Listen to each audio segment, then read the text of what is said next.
J'ai été fasciné par la musique que Earl Wild a décidé de reprendre dans ses transcriptions, car on retrouve un peu dans tout ce qu'il fait son élégance, qui est un peu sa marque de fabrique, dans laquelle je me retrouve aussi, puisque son éclectisme dans les choix des répertoires, sa façon de jouer, cette impression de facilité qu'il donnait devant son piano, c'est quelque chose que j'apprécie particulièrement chez lui, et c'est quelque chose que d'ailleurs j'apprécie particulièrement chez les interprètes.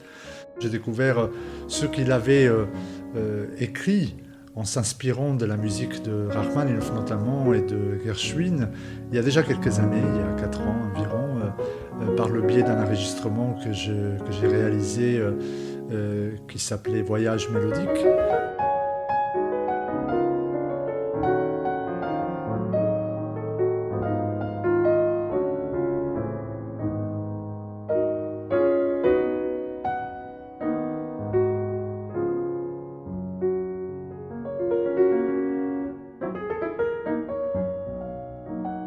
Le message émotionnel qu'il y a dans les transcriptions de Earl Wild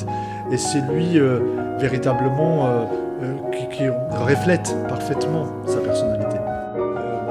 Et ce qui est vraiment frappant, c'est que dans le catalogue, si on peut appeler cela comme ça, le catalogue des transcriptions de Earl Wild, on retrouve aussi bien des pièces très classiques, enfin de facture classique, comme l'air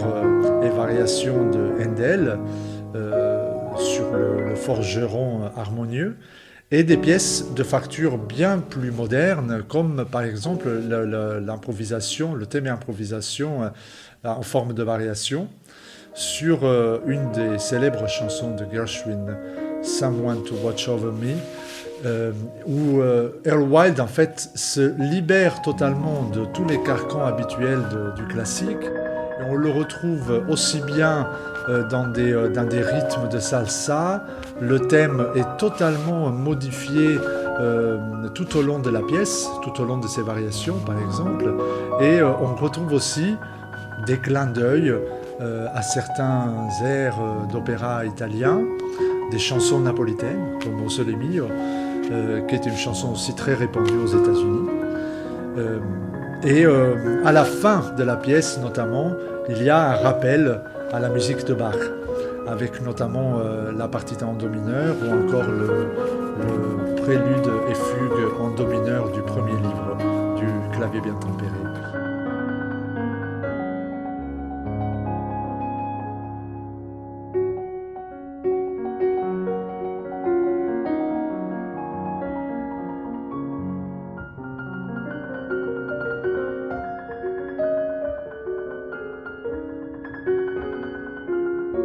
Ce que j'apprécie énormément aussi chez Earl Wild, c'est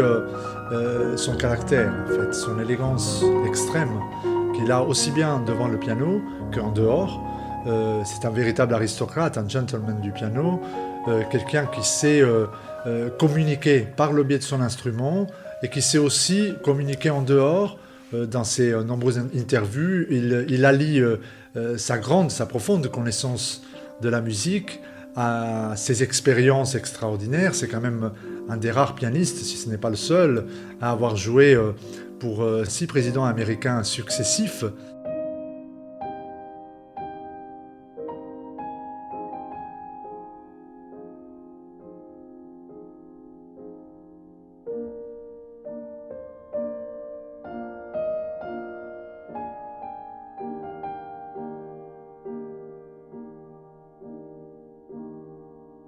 C'est ce croisement, je dirais ce mélange profond qu'il y a entre son respect pour le classicisme, je dirais musical, si toutefois ça existe encore, et pour le modernisme, la façon nouvelle de regarder la musique et de la livrer finalement.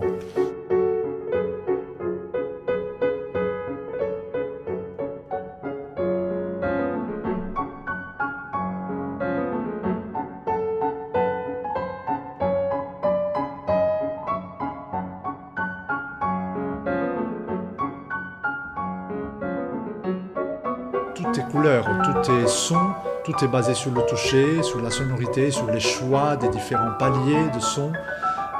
tout ce qui est effectivement, je dirais, la clé même d'une recherche d'interprète, c'est-à-dire trouver le monde, l'univers de couleurs de chaque pièce que l'on joue, quel que soit le compositeur finalement, en respectant le style, en respectant l'écriture, mais en livrant un peu de soi-même à travers les couleurs qu'on est capable de mettre dans chacune des œuvres que l'on interprète au piano.